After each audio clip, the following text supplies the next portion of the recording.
Isang binata mula Malita, Davao Occidental, binaril sa dibdib ng kanyang tiyuhin.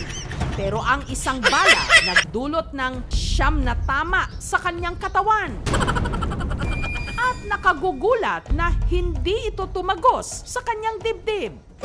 Pinabulaan ng meron siyang bertud o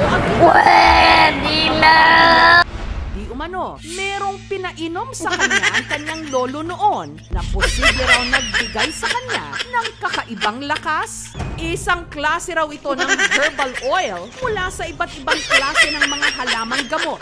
Pero nasa na kaya ang suspect na si Ang simpleng inuman daw kasi nila noong araw na yon, nauwi sa hamunan.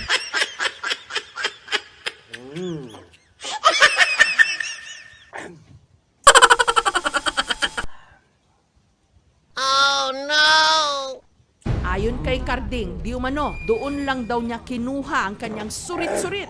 Kasi na lang yun ako to kay ako may patay ato. Pero paano nangyaring mabababaw na sugat lang ang natamon matapos siyang barilin ni Carding? Ang ginamit na baril, nakumpiska ng mga otoridad. Ayon sa inisyal na investigasyon ng PNP, ang baril na ito, isa sa mga sinaunang sandata ng ating mga ninuno.